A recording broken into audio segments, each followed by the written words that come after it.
Welcome back to another episode of Collector's Quest. I'm Tyler here with Johnny. Johnny, what's going on? Tyler, everything is a mess. Everything is just, it's falling apart over here. It's all crashing down around me. Yeah. What are you talking about? Everything is a disaster, Tyler. My network failed in the house. My desk is breaking. My monitor, its speaker went out. Just so many things broke in the last week, Tyler. It's too many things all at once. I mean, it sounds like you've got too much technology going on over there. You just need to get with the younger folk and use a smartphone and sit on a couch, and that's the only technology you need because everything's on your smartphone. You know, so you're talking about desktop PC speakers. What are you talking about, Johnny? Come on.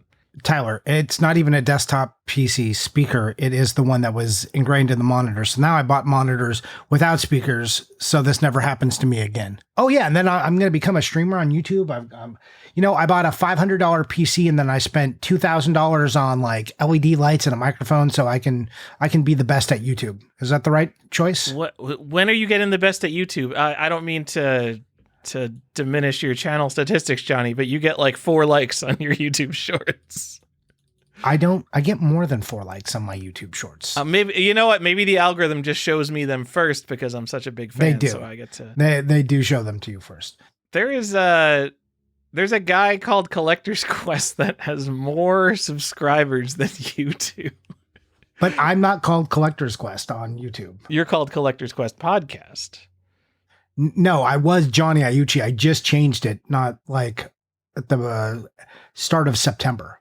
But yeah, now I can't fight him because he's got the stupid name, even though I've been running longer. I have to take him to court if I want it back. Uh-huh. Well. Yeah, because he's infringing on our IP, Tyler. And he's fucking European. All his videos are like, I'm hunting at CEX. Oh, they're such trash. They're the exact opposite of what we do. It's exactly the kind of content we would never make. Yes, content about PAL video games. Never I would do that. No. Like, here's where I'm hunting for that. Like, look, I don't begrudge people who are on the hunt, but I don't like to describe myself as hunting. I'm not a hunter, okay? I'm just a guy who buys some stuff. I just, it feels like people are trying to create some romance around the idea of materialism, and that's just not true. That's what collecting is, Johnny. I hate to tell you. It's understand that, materialism. But I'm okay with that. But being like, I'm hunting and the thrill of the hunt. It's like, okay. How about the madness of acquisition? That's what I really feel. The brief fraying of my sanity as I look at thousands of variants and try to decide if one is important and one is not. Yeah, I mean, are we going down the rabbit hole here, Johnny? Because I could tell you right now, none of what we do is important. No, it's definitely not. I know. No, that's why I'm saying this is just me,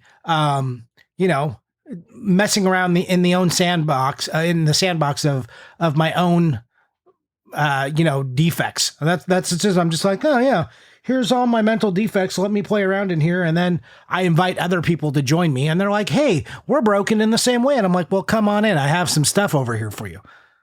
And, it's a good time. I'll see you guys all in Milwaukee soon. Hey, is that soon? I don't think that's soon. No, it's but who just had like a YouTube collector's visit? Milwaukee Retro Gamer was just featured on the Retro Rick channel, one of your favorites. Where they invaded his personal space, picked up all his rare games, and were like, wow, this is worth $3,000 on eBay. Wow, look at this. This is worth $1,200 on eBay. But he does have an incredible collection. Yeah. I don't know. Go look at that and be jealous of all the cool stuff he has. Also, I love Milwaukee Retro Gamer, who's Kalen. Shout out Kalen. Yeah, shout out Kalen. Because a lot of people, even people like I'd say in our circles, don't collect Atari. And he is a serious Atari collector. He has a huge shelf of like really good Atari stuff. He's not worshiping the Church of Nintendo like all of you identical clones do, just only collecting the good Nintendo games.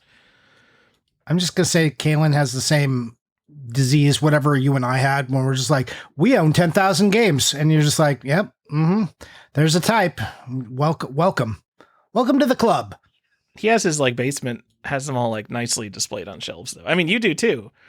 You know what? As a contrast, I saw a perfect. It was a photo of a Facebook group because I'm not in the Facebook group, but someone posted like there. It was just a post that said like 2,000 games, and they had this nice shelf, and it was like all these like games, and it looked really great. And then someone in the comments, just because like we have a certain type of people in collecting hobbies, they just wanted to one up this guy. He posted his attic, which had just a ton of boxes. You couldn't see like a single game in the picture, and he just said 6,000 games. And just this one interaction is just the perfect like little microcosm of the hobby, where it's like you can have a certain amount of games that are fun to own and display, and then if you keep going down the rabbit hole, all of a sudden it's just, I have 70 boxes in my attic that I guess are full of games. I will never look at them again. I will die and they will be someone else's problem. But in my spreadsheet, I know I own them. I'm a king in my spreadsheet. Wow, living in this app. Look at me on GameEye. Follow me on GameEye, guys. Just kidding. I'm not on GameEye. Yeah, own it. At some point, I think we said it in a recent episode, but like owning 2,000 games feels exactly the same as owning 1,000 games, let alone owning 6, 7, 8,000 games. At some point, it's just, oh, I own a lot of games, which is why personally I have definitely stayed away from the quote unquote bulk, and I'm focusing on individual things that I really want now. So here's an interesting exercise for everybody. If you already own over 1,000 games, go up to a normal person and just ask them, how many games is a lot of games? Just ask them. They're going to be like, I don't know, like 100, couple hundred. So when you tell them 1,000, they're going to gape at you, but it doesn't matter what you tell them, because any number over the number that they already arbitrarily came up with is going to sound absurd. And that's going to be most people. They're going to be like, oh, a couple hundred, I guess. And then you're going to be like, I've got 5,000. But they're going to look at you exactly the same way if you say 5,000 or 10,000 or 3,000. They're just going to be like, you are a fucking idiot. What is going on over there? And then they're going to ask you, how do you have time to play them all? That is their absolute next question. Have you played all of them? Oh my God, is that all you do? And that there is what is actually happening in their brain. They are assessing you and making their judgments on you right there. They're like, oh my God, if this guy has that many games, he must try to play them all, but he doesn't have time. So he doesn't manage his time well. And like, he's not even enjoying the stuff he owns. Oh my God. And if you try to explain to them, you don't care about playing them, their brain is just going to break in half. And Johnny, what's the purpose of physical media? Oh, no, you don't understand. It's for the apocalypse. So once all the online servers shut down, I'll be the one with all the games to play still. You don't understand. I'm building a museum one day. This is about game preservation. Shut up. That's what all the comments on the Kalen video were. It was just like, this isn't a video game collection. It's a video game museum. Oh, God. Just this. Yeah, I mean, I fucking hate the idea of when everyone's like, I'm making a museum. Shut the fuck up. I could not have more contempt in my body for you. I don't have room for it. Just knock it off. If you're like, we beat this bush all the time, but fucking go look at a museum and then go look at your bullshit and see if any of that lines up with what a museum looks like. Johnny, would you call the idea of a video game museum a flop? A total fucking flop, a failure of sorts, a colossal failure, big time failure for all those people making museums. Tyler, you know what else are huge failures? What? Some of the games we're going to talk about on this episode of the Collector's Quest podcast. So, Johnny, I think we're talking about kind of flops, like overhyped games that did not meet expectations. And I don't know if we maybe mixed in a little iconically bad games. And I think they're two different things, but they kind of fall into similar buckets here. Well, yes, but a thing can be a failure. A thing can be a commercial success and still be a failure or a flop. It can, because it can destroy a studio. Like you could do well enough to like recoup your money, but you could erode the trust of your consumer base or gamers in general. And that does not lead to any other games being made. Right. So like it can look like, oh, we made our money back at the beginning, but then all of a sudden nothing else will come. You can also be a failure at the start and then fix your shit and become successful afterwards. There are some examples of that. Maybe we'll throw them in just as counterpoints, but in general, I think we are talking about not just bad games. That it's not just about being bad. Bad isn't the qualifier.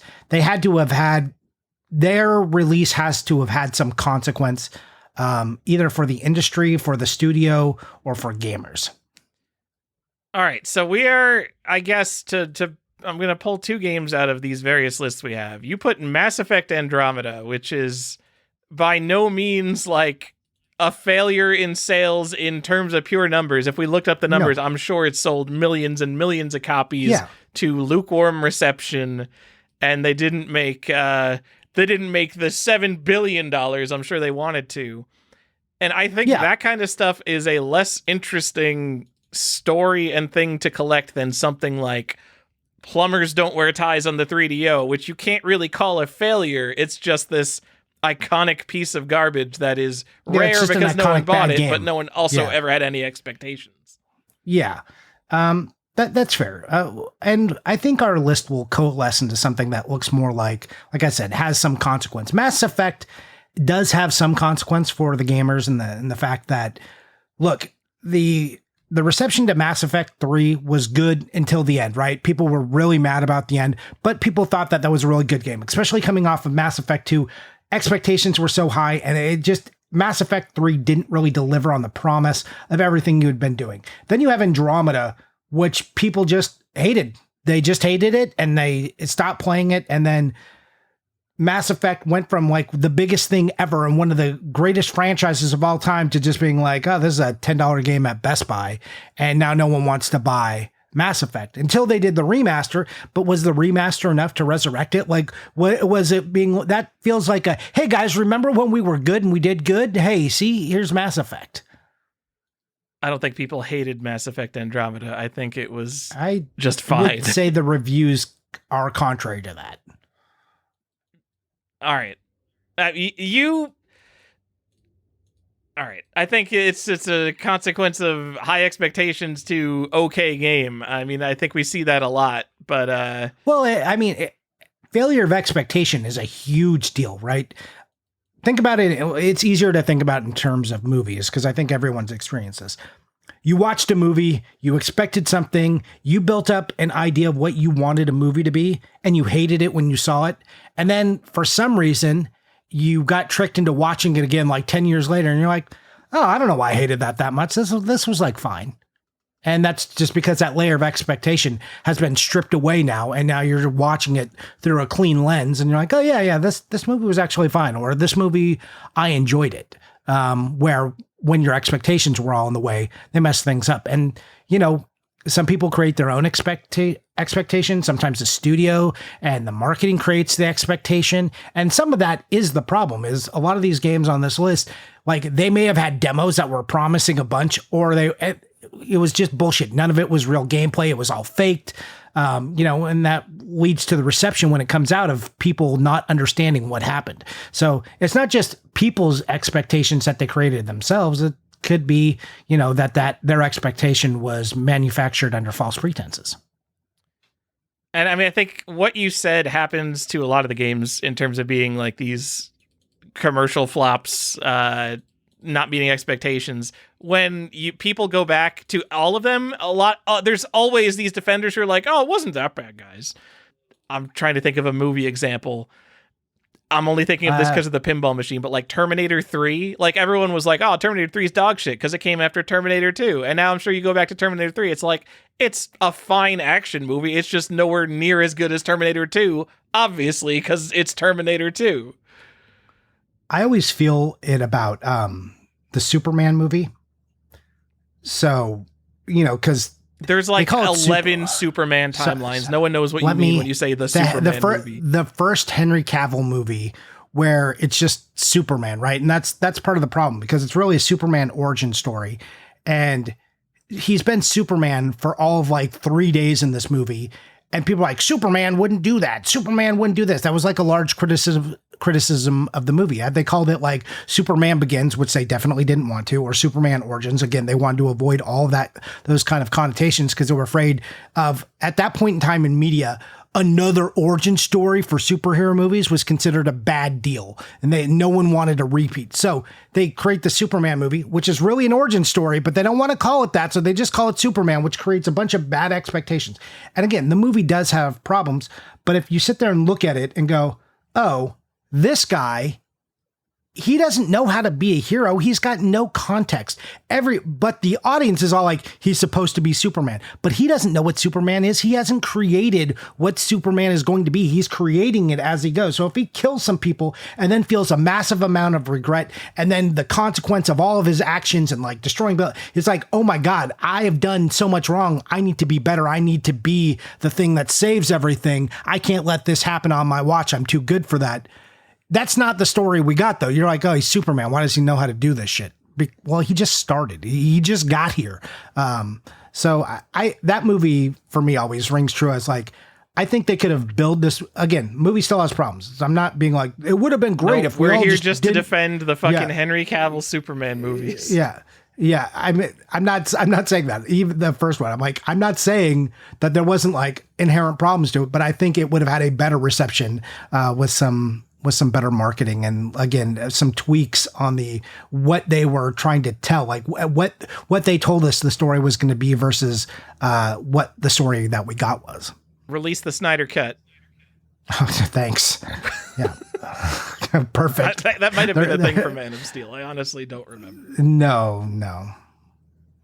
Not that was later. That was the Batman Superman one, wasn't it? No, it was Justice League that was released the Snyder Cut. But maybe people, maybe they went back and they're like, no, we have a good version of Man of Steel too.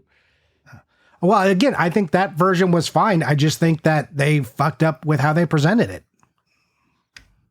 Anyways. That's my end rant, and that I came to this conclusion because I had a friend talking to me about it, and he was like, "Man, no, it's not that bad." And I'm like, he's like, "Watch it with fresh eyes," and I was like, "Okay, I'm gonna go watch this and pretend that this is not. I don't know anything about Superman. I'm watching a guy who becomes a thing that is Superman." And when I watched it like that, I was like, "Oh, okay, this movie actually makes a lot more sense." All right, Johnny, should we move on to the video games? Yeah, we should. I think people they're like, all right, we get it. Fucking Superman. Great. It's like, I thought you liked Batman. Jesus, what are we fucking talking? Okay. Yeah, let's get to the games. Tyler, you brought up Mass Andromeda, but why don't you take us to something which is a shining example of what you mean? Okay. I mean, let's start at the most iconic, and E.T. for the Atari 2600. We've talked about it before. Everybody knows the story. It was developed by Howard Scott Warshaw in 5 weeks. It had to be rushed. It was made by one guy. It had to be rushed to meet the holiday demand because E.T. is a hit movie and they're going to need the Atari game for Christmas. Does the quality matter? Not that much. The thing that matters is that they can get a picture of E.T. on an Atari cartridge to sell to kids in 1982 because kids are dumb and they'll buy anything. And this will be a big hit and definitely won't contribute to the downfall of the industry due to a glut of low quality games. E.T. is obviously not like the cause of the video game crash of 1983, but it is. Are you sure? Because I've seen 100 videos that tell me E.T., the game that destroyed Atari. So the video game crash of 1983 is obviously a significant moment in the video game industry, and it is impossible to read any source about it without E.T. being mentioned, which is why I think E.T. is a good collectible. It's either E.T., you should either get a copy of E.T. or one of the dug up Atari games from the Alamogordo landfill where they like literally dug up the excess Atari games that were dumped in a landfill because they couldn't sell them. One of those two things is a really cool piece of video game history. And it doesn't matter that, no, E.T. wasn't the worst game ever that caused a video game crash. It's just the symbol of it. Because you can't own the Great Depression or something. But if you had like a worthless stock from 1929, you're like, this is my piece of American history. This symbolizes the Great Depression. Like, that's a terrible example for what I'm going for here. But it's a similar thing, right? I understand what you mean. And I agree. E.T. is the emblem of that era and of what happened. And it's cool. And it's the only reason I own a nice sealed copy. So let me tell you, Johnny, I bought a sealed copy of E.T. and we're talking 5 years ago. Like they didn't cost anything. And then a copy that came up that was case fresh from a case that didn't have shrink wrap on it originally. And I upgraded my copy to that, and it was like noted on the WADA case or whatever, because the original Atari games didn't have shrink wrap on them. They just had a glue seal on the back of the box. And then the later prints, same exact box, but they put shrink wrap over it. So yes, technically a sealed copy is the same thing, just with an additional layer of seal, which you could think is exciting. I like having the case fresh early copy that's noted on the case. So I know this wasn't just a later copy with the shrink wrap removed. It was coming out of a case from one of the earlier production runs. I think that's cool. I don't think anybody cares. Obviously, no one is paying a premium for this. People would rather have the shrink wrap one. They would, and in fact, copies you put $50 to $100 here, but there's one crazy sale that's like over $500. There's I saw several that and over I 100. Yeah, it's an outlier. Like, but there's also several over $100 too. Yeah. You could get like a decent sealed copy for like $100 or a complete in box for $50. I mean, honestly, it's E.T. Get it complete in box. You don't need a sealed copy of E.T. And it's an Atari game. No. There's tons of stock available of this, obviously. There was so much E.T. that they just threw it away. That you could say that. Yes, I think the actual landfill games are kind of pricey. I know. Yeah, Stefan had one. And they of those. Don't turn up. They don't turn up as often as you'd think either. They're like $1,000. Oh, there's a lot. People are holding those. But the problem is you're gonna get like a kind of trash game. Most of the time, you're not gonna get cool games like E.T. would be the coolest game, right? But you're gonna get like a late print Atari 5200 Space Invaders or Air Sea Battle or Centipede. I guess Centipede is not even that bad. I think Stefan has a Defender. If I'm spending $1,000 on a game that was literally dug up from a landfill, like I want it to be a good game. It better be. It better be. I want it to be E.T. Maybe better Pac-Man. Be E.T. Maybe Pac-Man. Pac-Man is an interesting call out too, because again, this game was obviously a success, but it did erode some consumer confidence, right? People, I think we don't think of it anymore, but when this came out, people were just like, oh, cool, I can play Pac-Man at home, but this is not a good port. It helped people identify that ports weren't good, like that maybe you couldn't just bring the arcade home. There was some backlash to this. I don't think it's enough to, like, you can't really call it a failure in terms of commercial or success or even I think how people feel about it sentiment wise, but I think it's a failure in the sense that it did help drive some negative sentiment around Atari in general. It's literally the best selling Atari 2600 game ever. So like the average kid in 1982 or whenever the Pac-Man port came out, did not care. They weren't like, oh my God, the video game industry is dying. They're like, cool, I could play this shitty version of Pac-Man without having to pay a quarter every time. Yeah. But it's important to know that like kids did not know like, oh my God, it's 1984. We're in the video game industry doldrums. Kids were just like, oh, I'm playing a fucking video game. I don't care. Also, back then, it's interesting to contextualize it that ports weren't a negative thing. It was like, oh shit, awesome. You brought this to my house? Thank you. Yeah, they were killing the arcade industry. Oh my God, you could play these for free at home. What are we going to do? So, anyways, yeah, E.T., the prime example of failure and what it became enough to destroy a whole industry for a time. But you have more, Tyler, and I don't know about this game. So tell me, what is Battlecruiser 3000 AD? Well, hold on. I just want to say I agree. You have more. I think you should own Pac-Man as well as E.T. as like this symbol of the video game crash, like kind of a low quality game that, it's a shitty arcade port that is not at all like the arcade thing. And it's not because of the limitations of the Atari 2600, because you can get homebrew versions of Pac-Man that are very good, more arcade accurate versions of Pac-Man on Atari 2600 hardware. It's just that people don't really, like, that's not the symbol. People don't look at Pac-Man and they're like, there it is, the symbol of the video game crash. They look at E.T. So even if you didn't live through the era, I think E.T. is a good collectible, Johnny. Unlike Battlecruiser 3000 AD. So let me talk to my Gen X PC gamers here. This is a reason I don't think that commercial failures, even interesting ones like, say, Concord, there was a lot of hype around Concord's failure. This is why I don't think they will matter. Because, Johnny, you lived through the drama of Battlecruiser 3000 AD. This was a little before my time. And you don't know what this fucking game is. I have no idea. I like, maybe I've seen it somewhere, but when I'm reading this, I'm like, I don't know what this is. Please tell me. And I didn't want to look it up because I didn't want to be reminded. I wanted to be like, I want you to make your point. This is the original Star Citizen. And if you don't know a Star Citizen, I can't explain everything. Star Citizen's a game that's been in development for like 15 years. It's raised literally $1 billion and it's not fully out yet. This was in development hell for 7 years, which for the early 90s, that is an incredibly long time for a video game to be in development. And it was being touted as the greatest be-all, end-all space sim ever. You know, you're going to fly to planets, you're going to shoot guys, you're going to do economic trading. It was going to be everything. This was before, like, a video game like that came out every other year.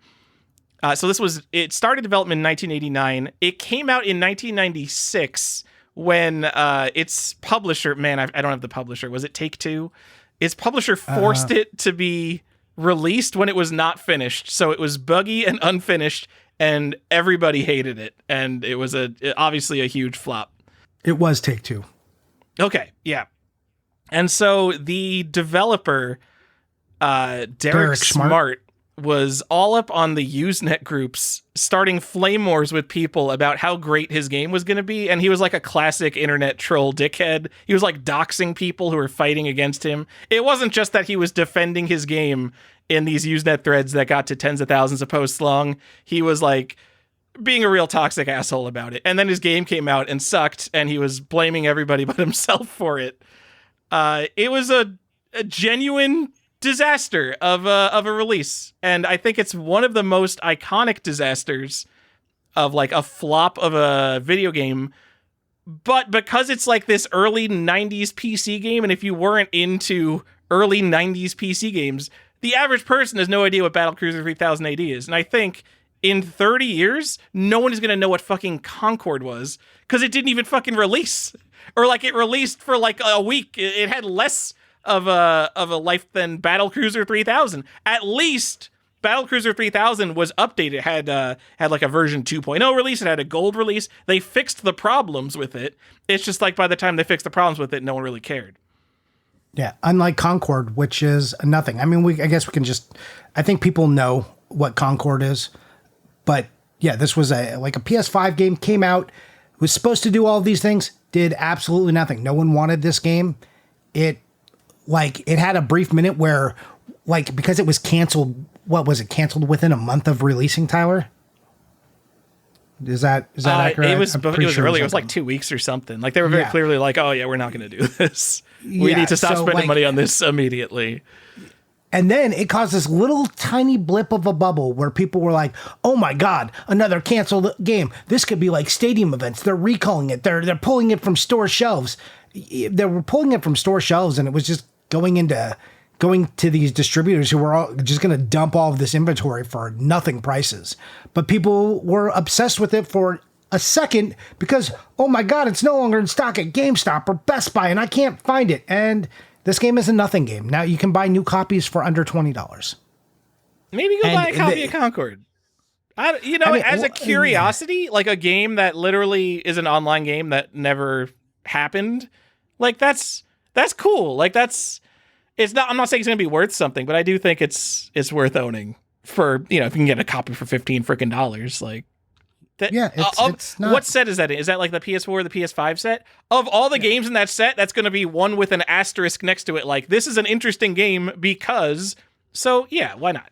There's at least there is a narrative, and so many other games in these libraries are just like absolute trash. No one is ever going to care. There are no notes. How do we feel about NBA Elite 11? Is that a failure? But that never really released. Do we count that? That's its own thing, I think. I don't think that's a flop. Okay. I mean, maybe it's in the same thing. I mean, it was so bad that we're just like, nope, never mind. Yeah. I mean, I think that it's weird to put it this way. That shows like more wisdom on the publisher. They didn't release it for 2 weeks and then pull it like Concord. They just decided, oh no, we're just not going to release this game. Yep. No, never mind. This turns out you know what they didn't do? They didn't fall into sunk cost fallacy. They were like, we don't need to release this. It can just go away. So Johnny, I really like Battlecruiser 3000 AD. It is also because I love the era and it is an iconic game of the era for a certain kind of person, but also 6 Wing Commander games were released in the time of Battlecruiser 3000 AD's development. They started development and finished development of 6 entire Wing Commander games, like basically the same genre.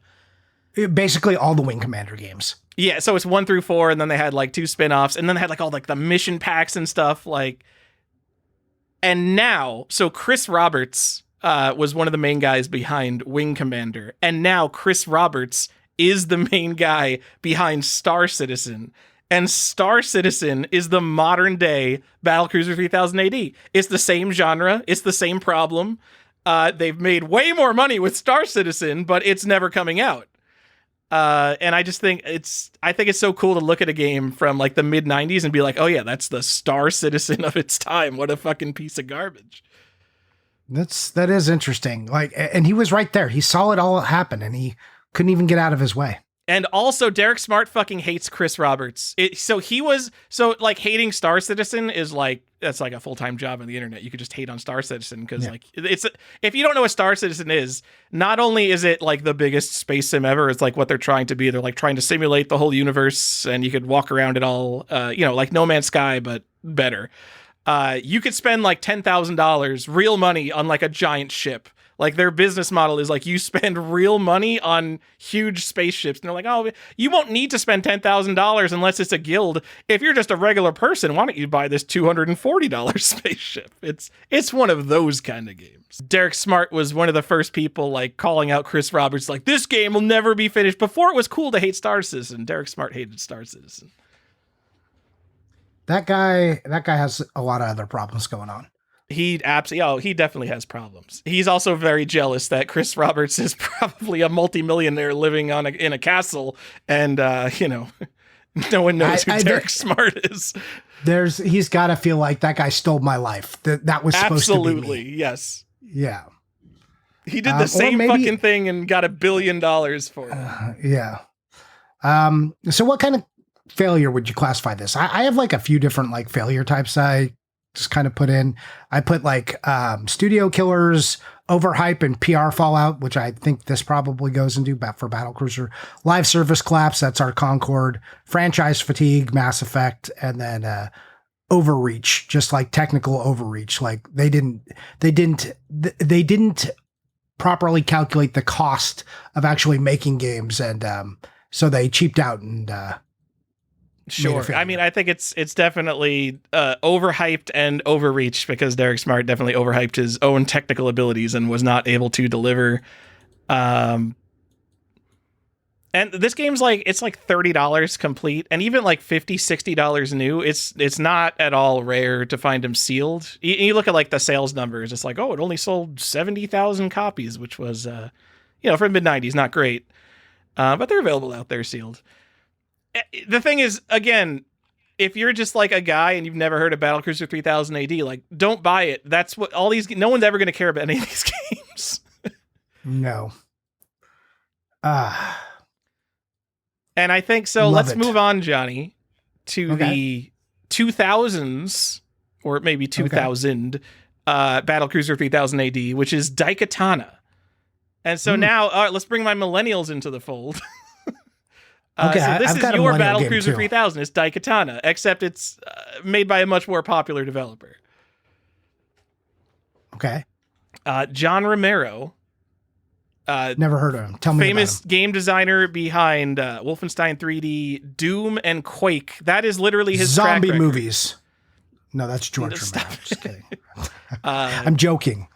God. Yeah, Wolfenstein, Doom, and Quake. His last game was Quake in 1996, and then he spent like 4 or 5 years developing Daikatana. And he was hyping this up like, I'm finally free of studio control. id Software is no longer holding me back. Meanwhile, he made like the most creatively unique, fastest, best playing FPS ever in Quake already. So now we're saying like, okay, now the studio's not holding you back. The studio was holding you back and you made fucking Quake. So we're going to see what you could do when you're actually unleashed now. And he made the sci-fi samurai time traveling game that he says was influenced by Chrono Trigger and Ocarina of Time. Those influences really stick out. Just, you can tell the minute you play. And the main character's name is, I think, Hiro Miyamoto. It's something Miyamoto. He's really wearing his influences on his sleeve here. And it's just like... Also... he loved the story on this one. It like has NPCs that talk to you and it drags out a story coming off of Doom, where the story is like a page of text you get after you complete the game. And Quake, which I don't even know if Quake has a story. Maybe it also has a page of text after you beat the game. Now all of a sudden you've got like boring NPCs telling you a shitty story about time traveling samurai. And it's just like, it's not a very good game, Johnny. Believe it or not. I don't think it's not the worst game ever. I didn't talk about this, but E.T., E.T. is a bad game. It has defenders. No, it's a bad game. Daikatana, I don't think is as bad as E.T., but when you're coming off of Quake and you release like a 5 out of 10 FPS that is hyped, there was a famous magazine ad that said, John Romero's about to make you his bitch, and that was the only thing in the ad, and you were just supposed to be like, oh, damn, Daikatana is coming. And now... this releases in 2000, like, this is 2 years after fucking Half-Life, and now we're getting, like, oh, it's another game where you run around levels and find keys to open doors. It's just, like, it was not the right game at the right time. I think if this released, like, before Unreal 1, I think maybe people would have had a better opinion of it. Yeah, and then it is an iconic failure because I think... obviously, it was overhyped. It had the biggest name behind it in John Romero, the biggest name in first-person shooter games. And then critics fucking dogpiled it. So I've played Daikatana. I think Daikatana is bad. But like this was like all the critics were like, oh, 1 out of 10, this is the worst thing ever.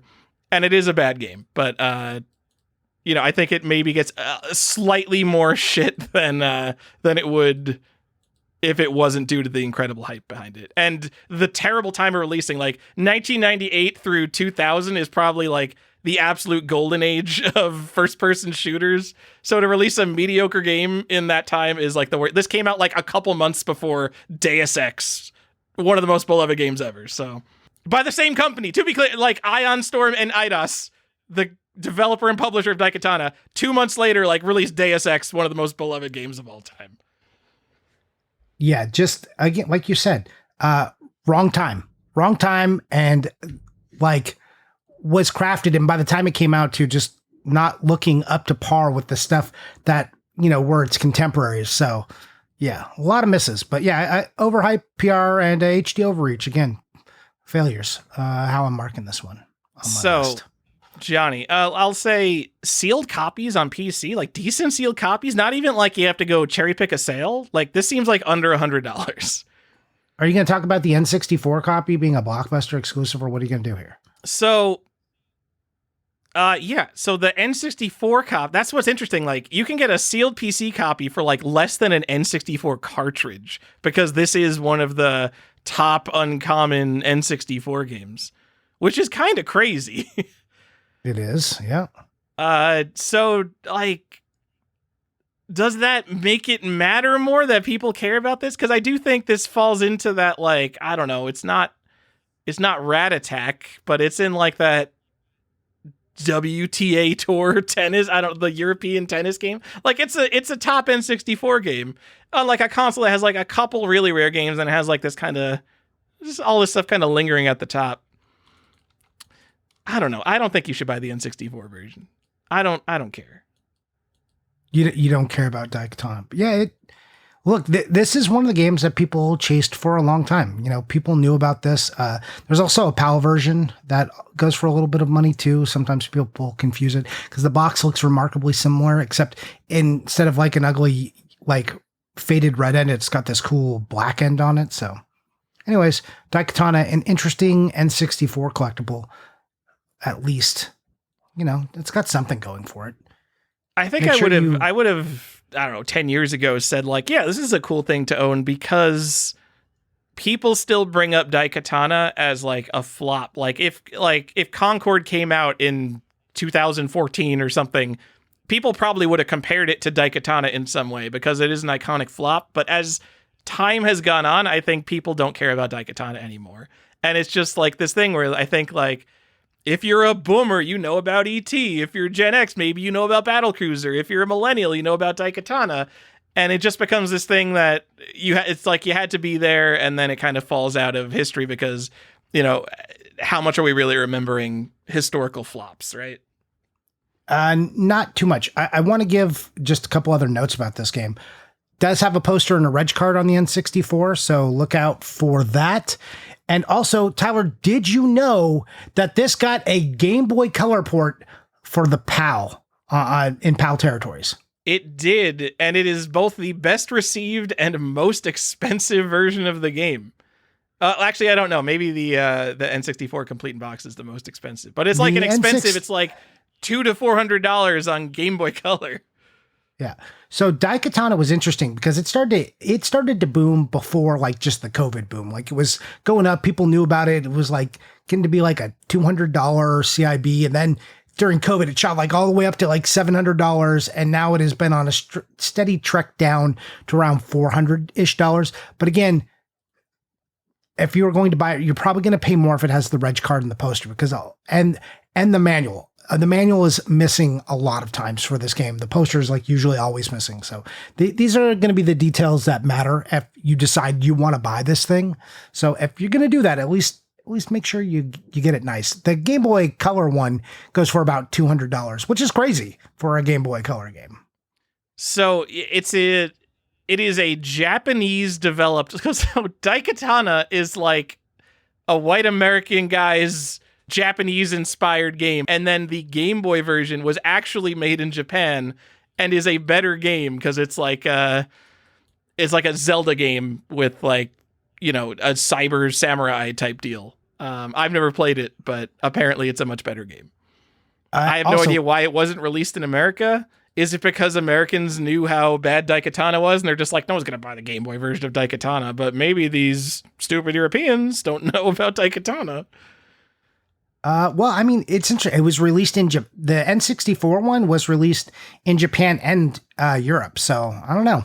But this Game Boy Color Game version, Boy Color one. So it came to Japan after Europe, which is strange, but yeah. But what's interesting too is that this kind of has the reverse curve. Like it crashed out a while ago, and now there's some hype. I don't know where the hype is coming from for Daikatana, but for the Game Boy Color, it is starting to rise. Its curve has gone the other way, and it is increasing in price now.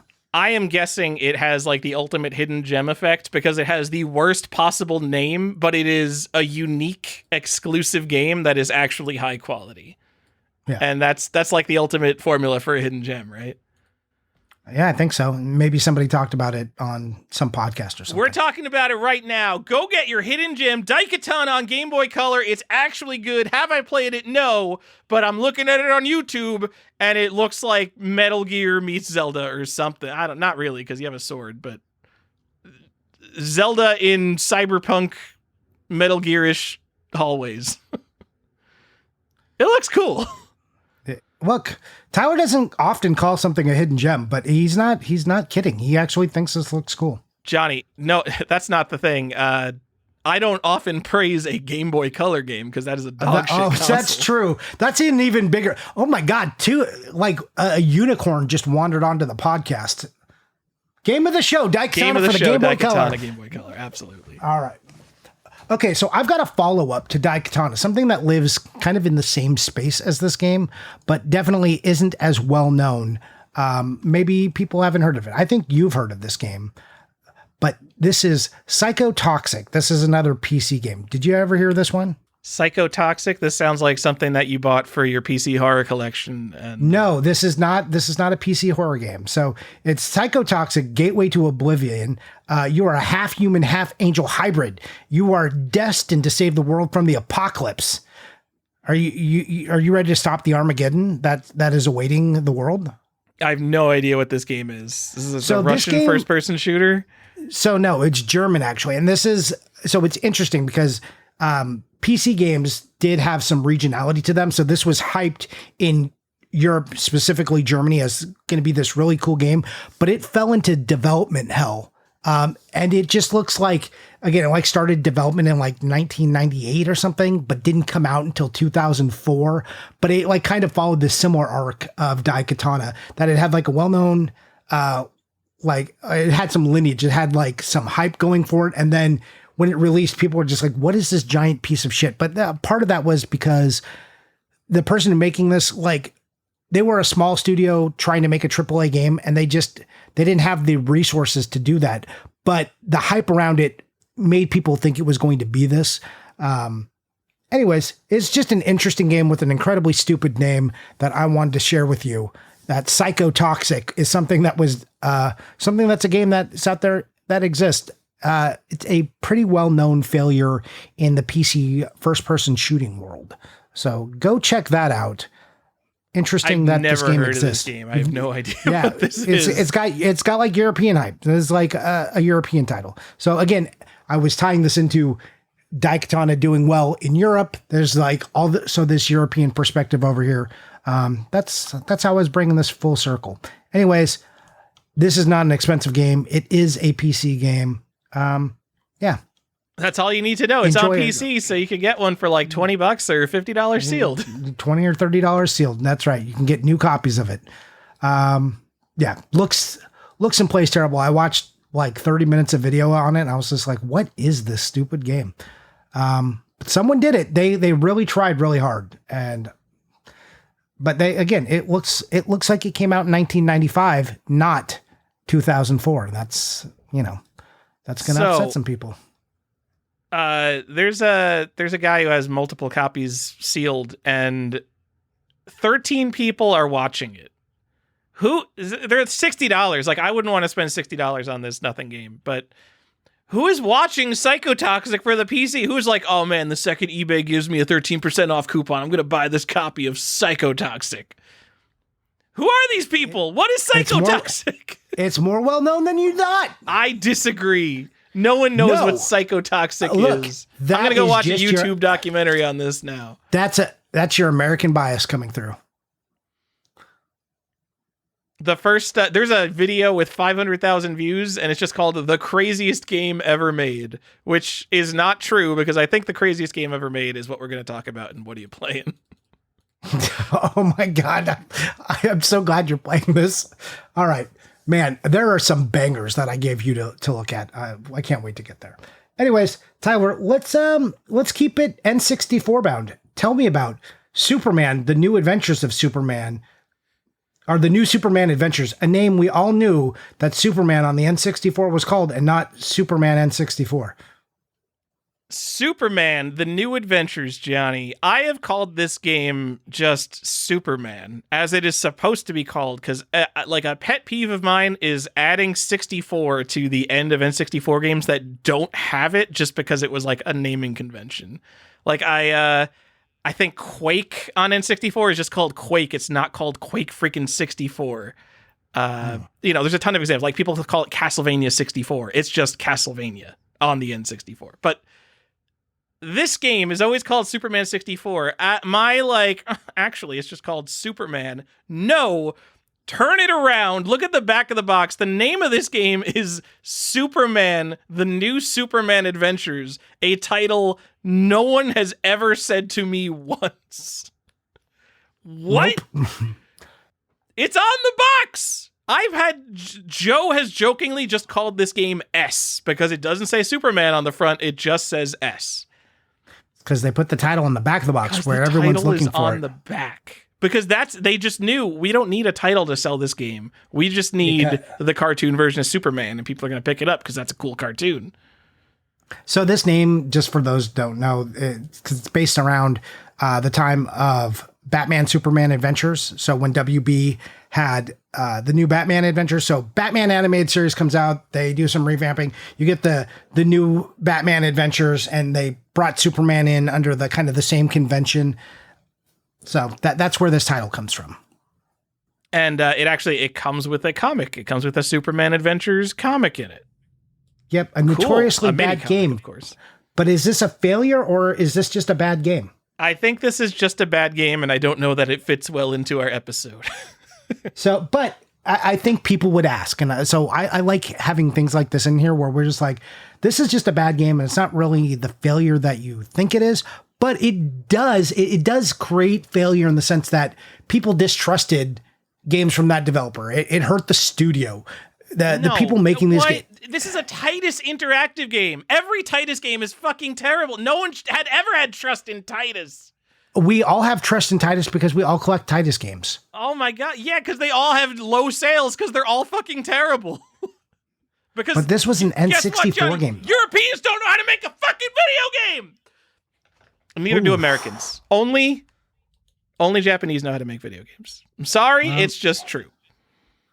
We've disproven that several times on this podcast. When I'm like, this was an American game first, and you're just like, and then your head breaks, and then you gloss over it, and you just move on real quick because you can't deal with it. I know you don't remember when that happens because you have to separate your brain from it, but this is a thing that happens regularly. Johnny, a whole team of people made Daikatana into a bad to mediocre first-person shooter, and then one Japanese guy came along and he's like, I can make this better on the freaking Game Boy Color, and he did it. Are we sure it was one Japanese guy? I'm sure more than one person worked on that game. Okay. But I bet not as many people as worked on the real Daikatana. Should I even call it that? Maybe the Game Boy Color version should be called the real Daikatana. I mean, it's the real one you should collect. Boom. All right, game of the show. Anyways, yeah, just a bad game. Cool, it has a comic. And you said it came out a year before Spider-Man. What does that mean? I was just trying to put it into context. I don't think I found good context for Superman 64. Okay. But so I like pointing out that Daikatana came out right before Deus Ex and 2 years after Half-Life. That's a terrible time to release a mediocre first-person shooter. But I was trying to point out that so Superman is a terrible video game and a terrible representation of what Superman is. Literally half the game is flying through rings. So you probably haven't made it past the second level of Superman 64 because no one does. So the first level is flying through rings, which is kind of difficult. And then the second level, I believe you get 10 seconds to throw a car at another car. And then once you do that, it's more flying through rings. And probably the second time you're like, what? More flying through rings? You turn the game off. But every other level is a flying through rings level. And then you have shitty, slow N64 walking around punching dudes interspersed in between. Maybe hitting people with laser eyes. And I'm just pointing out Spider-Man on the PlayStation is such a beloved representation of what Spider-Man is. You're swinging around the city in an open world. It's awesome. And that came out just a year later. I know a year in the 90s is kind of a long time because video games were improving at such a breakneck pace back then. It wasn't like today where we look at games coming out now and it's well, this isn't as good as Red Dead Redemption 2. I mean, also it was being developed for the PlayStation, not the stupid N64. No, stupid ass N64. And then, so I don't know. I don't think that was good historical context, but it did come out a year before Spider-Man, which was obviously fucking awesome. Okay, what else you got for me on your version? It's $100, Johnny, for a nice complete in box Superman. And get the comic. Yeah, you need the comic and the poster. So you want to get that 100% complete, but they're available. So Go get one. I still need a nice Superman. Weird. It's just for some reason hasn't been a priority. And I know, again, maybe it doesn't fit the spirit of the episode. I think Superman absolutely worth owning, because more so than Daikatana or Battlecruiser, it has this clout of being the worst video game ever made. And I don't care what you think is the worst video game ever made. I don't care if you're like, Superman's not a 1 out of 10. It's like a 4 out of 10. What you think doesn't matter. If you've actually played it, it doesn't matter. E.T. and Superman, people think they're the worst video games ever made. People who have never played them think they're the worst video games ever made, and that is what keeps them relevant going into the future, because they have this mind share of being the worst video game ever made. And that matters more than reality. You could be like, actually, Squidge on the ZX Spectrum is the worst video game ever made because you launched it and the game didn't even work. No one cares about Squidge on the ZX Spectrum. And no matter how many YouTube documentaries you make that get 10,000 views, no one will care about that. They care about Superman 64 because it's a meme. Well, also the IP attached to it. And that's what E.T., Superman, like also Aquaman, a notorious, like, terrible game that also exists, probably worse than Superman. These games were failures largely in the fact that they were just like, well, we've got the name. What else do we need? We don't have to put effort into actually making this thing. They're going to buy it because it's Superman. They're going to buy it because it's E.T. They're going to buy it because it's Aquaman. Trash. Yeah, the name Aquaman always has held tons of clout. Like, you can say that, but how many DC comic book characters are there? Thousands? Everybody fucking knows who Aquaman is, even as a joke. Like, whatever you think, he's still in the top 10% of all DC heroes as far as name recognition. When was the first Wonder Woman game, though? How many Batman and Superman games are there? We got an Aquaman game. Where's the Wonder Woman game? Was one run like the Xbox One or something? Like, it was a while before there was a Wonder Woman game. Man, when we found that out, that was madness. Fucking ridiculous that Aquaman gets to get. And I don't like Wonder Woman at all, and I like Aquaman, but it's obviously Wonder Woman deserves a video game. This guy Aquaman giving does. shit about Aquaman, and then you're like, well, actually, I'm an Aquaman fan. Shut up, Tyler. Wait, see what I mean? Is there no Wonder Woman game? Did it get canceled? No, I can't. On. There's no Wonder Woman game. It got canceled. Oh my God. There are God, Aquaman games, and there's no Wonder Woman game. Is that because the second Wonder Woman movie was so bad that people were just like, nope? I have no idea. God damn it. Well, misogyny still alive and true in video games. Moving on. I don't want superhero games anyway. Give me video games. Well, again, people rely on the name. Like, I don't want a Wonder Woman game. Spider-Man games and Batman games have made some interesting stuff, but man, many superhero video games have failed and just been total trash. It's true. But Johnny, you know what? Speaking of how, like returning to the well and licensed IPs and just characters people love, the video game industry is saved, Johnny, because they announced a new Halo game. They're remastering Halo 1. Hello! Hey, are you going to be able to play that on your PlayStation? The home of Halo? You will be able to play Halo 1 Remastered, or whatever the fuck they're calling it, on your PlayStation. Is that, how, can you reconcile that in your brain? Because I'm having a hard time. I mean, I think no one is going to buy a new Xbox, and they've just given up on Xbox, and now the next Xbox is going to be like a Steam Deck, right? Yeah, like a portable. Here's the problem, Johnny. A Steam Deck, a real fucking Steam Deck, is like $350, or like a little bit more for like the OLED version and all that. Like, okay, I bet the Microsoft one is way more powerful, but guess what? All the games, like all the games on Steam now, people are optimizing for the Steam Deck because so many people fucking own them. People want to play like Balatro and like Risk of Rain. They don't need to play like the greatest 4K AAA games on their fucking Steam Deck. And now they're going to release this product into a market where no one is looking for it. No one is like, man, I really want the cinematic experience on a gigantic Nintendo Switch that's going to weigh like 5 pounds in my hand. Anyway. Yeah. Well, the Steam Deck found the formula that the Switch tapped into by being a little bit edgier than the Switch and a little bit, more performance-based. And people are like, yeah, that's what we needed. And now everyone is just like bad imitations coming out. And I don't know how they gain ground in that market. It is psychotic. It is psychotoxic of you to call the Steam Deck performance based. But you can emulate Switch games on the Steam Deck. Compared to the Switch is what I'm couching this in terms of Johnny, the Switch. My phone can probably emulate Switch games. Not all of them. Come on. No, probably not all of them. It's okay. Anyways. I don't want to emulate Switch games because they're all just remakes of games that came out 20 years ago anyway. Hey, the Switch has the greatest library of games that's ever been created. Prove me wrong. This is a false argument. You're basing it on the titles of the games, and that doesn't count. Why?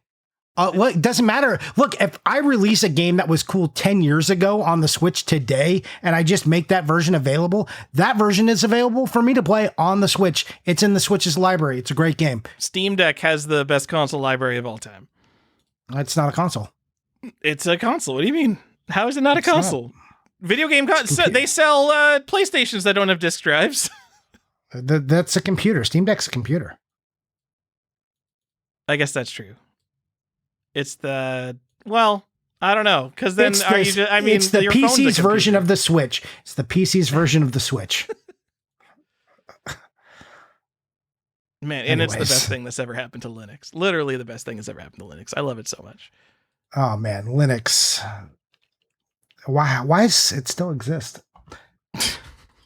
Johnny, have you seen what's going on with Windows? Oh my God. Oh my God, everything's a disaster. Okay.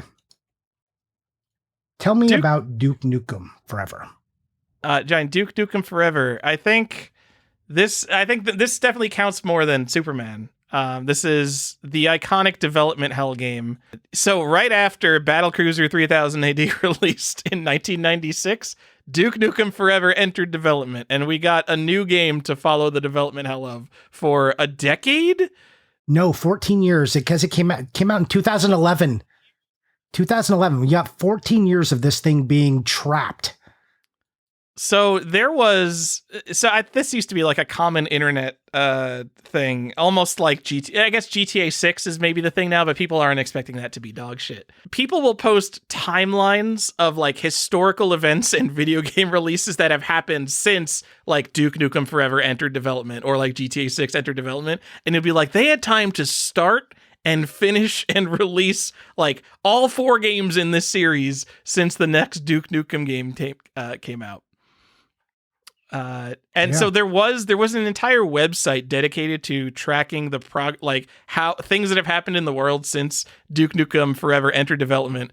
And in like years before Duke Nukem Forever released, they gave up on the website, and he was just like, you know what? I don't think this game's ever coming out.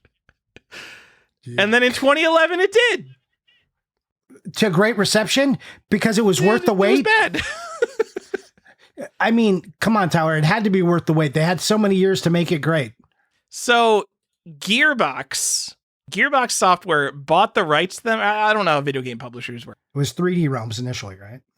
Yes. 3D Realms, the original Duke Nukem 3D publisher, the last and only good Duke Nukem game. Come at me, Duke Nukem people. It's not a good series.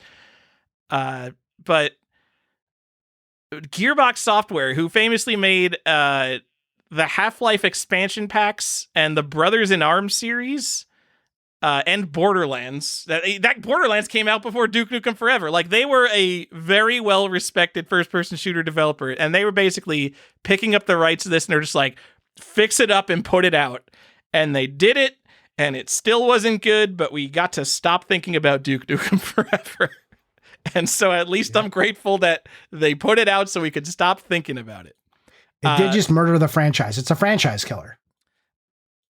Is it? I bet they could put out some nostalgia bait Duke Nukem game and people would. Yes. I call everything's a franchise killer until the next one comes out, right? Like, this effectively killed its viability for now. They will think of some way because I've talked about this, but IP means so much to have. You can have a shitty thing, but as long as it's a known thing, having that is valuable, even if it's total dog shit right now, like Duke Nukem Forever, because the stink will wear off at least to a degree. People will forget, nostalgia will creep in, and then they'll be like, they're just going to release a game called Duke Nukem, and people are going to be like, I remember Duke Nukem, I love Duke Nukem, and it will do fine, as long as the game is in total dog shit. 10 million% that's going to happen. I don't know if that's been announced. I don't see anything about it, but like on the horizon, they're going to be like, the boomer shooter you remember from 1996 is back, baby. And they're going to have him throwing money at a stripper and saying, hail to the king, baby. And people are going to be like, yeah, new Duke Nukem. I'm going to pay $70 for that. And Duke Nukem is just Ash from the Evil Dead in that setting. Sorry, guys. And you don't even know like how many bad Duke Nukem games there are. Because like I think of like the original Duke Nukem games and Duke Nukem 3D.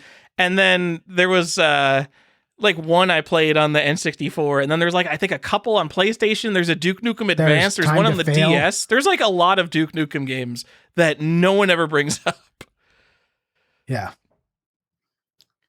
Not the franchise you want to be. But again, name is still valuable. I just think it's relying on like... I think it is. They killed the franchise, but I don't think they killed it in people's hearts. You cannot... If you have... if your IP was ever strong enough to be a success at one point, it's never completely dead. These are all zombies. They will rise again. Just wait. Johnny, Duke Nukem Forever is worth... It's like one of these Xbox 360, PS3 era games, like absolutely worthless. Like $10, $20. You can get a copy of Duke Nukem Forever. But the Balls of Steel edition, oh shit, $30 to $100, like sealed $50 to $100. It's like $50 on Xbox, and for some reason up to $100 on PC and PS3. I don't know why the Xbox 360 one is worth less, but should you buy this? Should you buy Duke Nukem Forever in 2025, Johnny? Especially the Balls of Steel limited edition. I think it's funny to say you own the Balls of Steel edition, but I'm going to say no. I don't hate it. But go buy Duke Nukem. Just don't buy this. Why this one? Oh, yeah, absolutely. You should buy Duke Nukem 3D and like the original releases of like Duke Nukem. Were those like released from like Apogee Software? Like those are expensive old PC games. But yeah, go buy a copy of Duke Nukem 3D. But after you have that, I don't hate owning this. If you're going to get like, I don't know, a mint copy of the Balls of Steel edition for whatever your platform of choice is for like $40 or like $60 or something, I think people will remember Duke Nukem Forever in kind of a similar way to Daikatana. And that it's just like, it'll be on the Wikipedia list of games notable for negative reception list forever. And I think that means something. Okay. I'm not saying like, oh, this will be a valuable game. People are going to remember what a big flop it was. But, I don't think it's the craziest thing to own. Okay. All right. I'll take your word on that. I believe you. All right. You're a well-informed individual. I trust you. I think I played Duke Nukem Forever for about 30 minutes. I think I like peed on something. And then I'm just like, I was in like college. I was probably like 20 years old. I'm like, this game's too juvenile for me.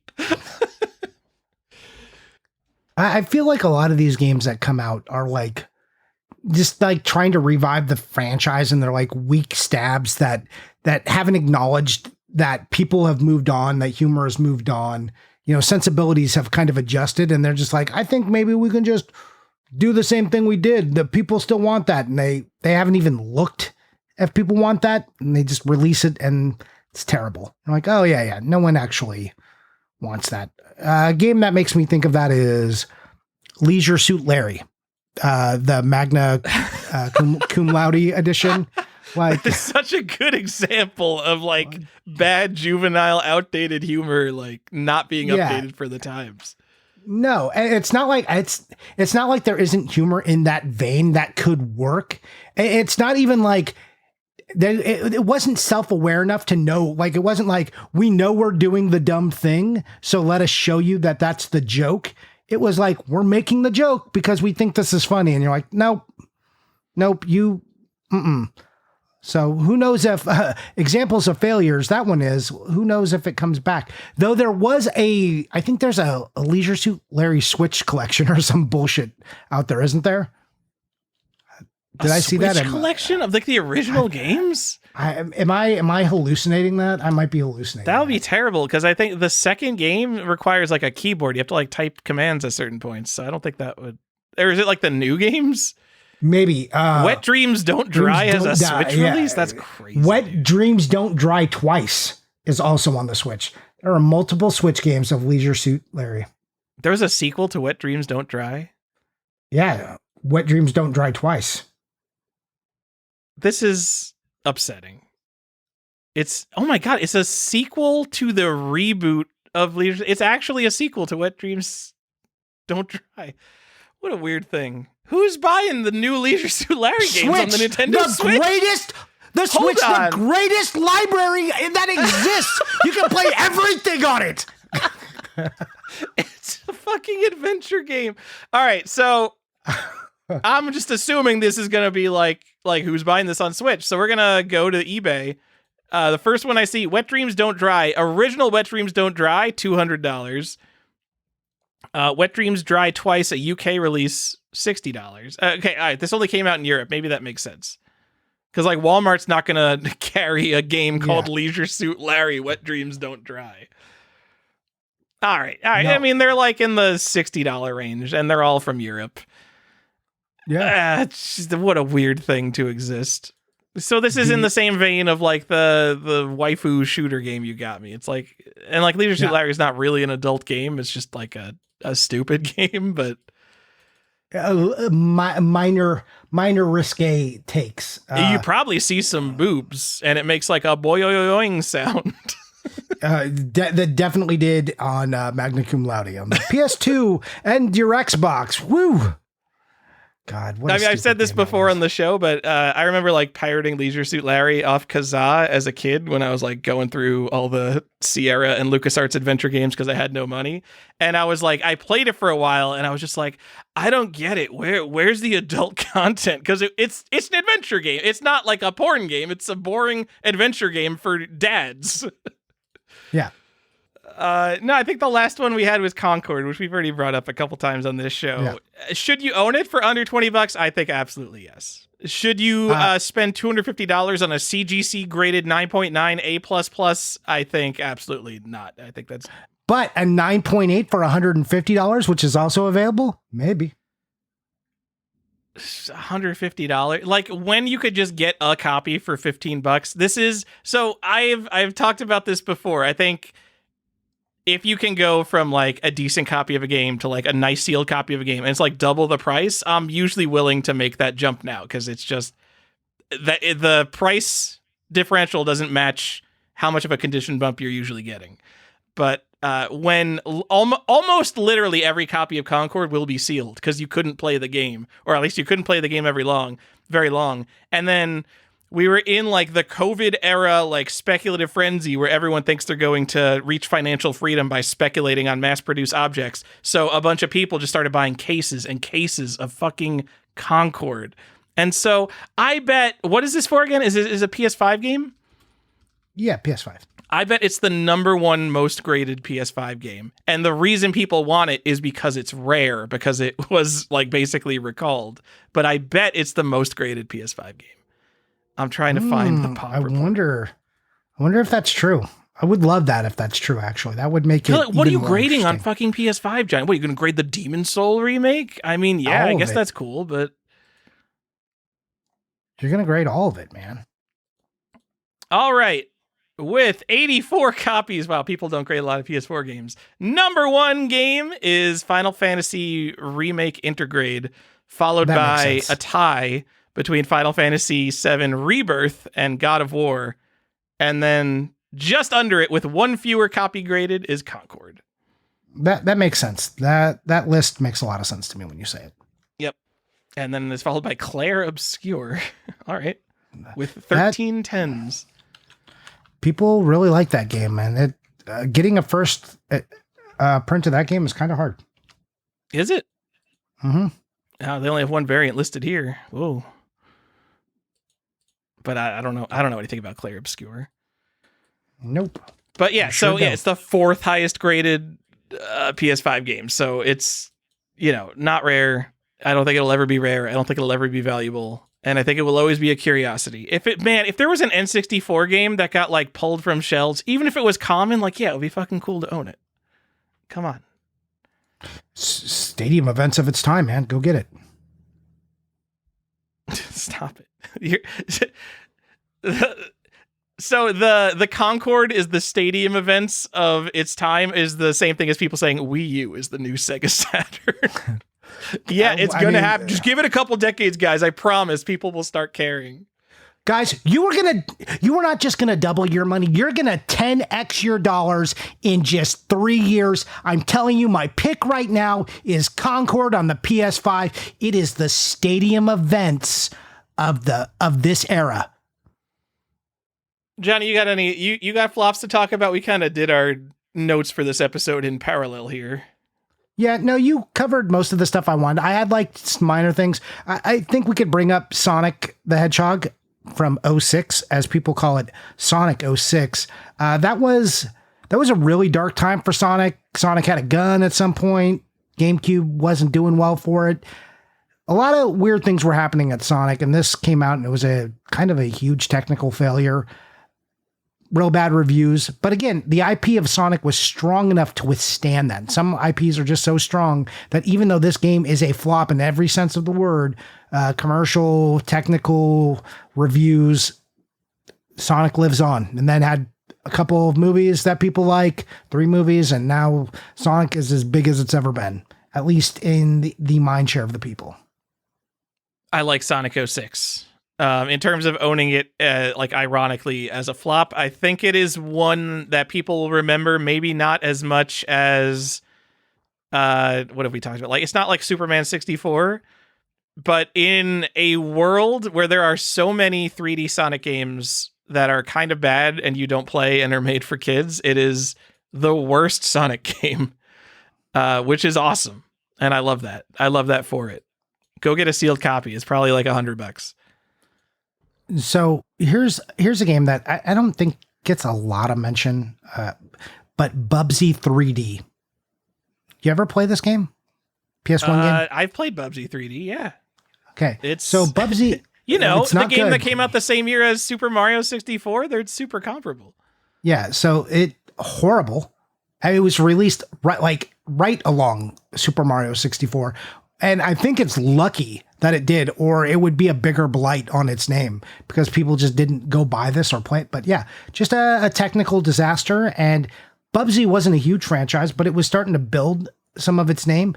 But even the little bit of name recognition that Bubsy got from its time in the 16-bit era has been enough to carry it. We're still getting Bubsy games. I don't understand these games that survive just these trash piles that get made. That's the strength of IP.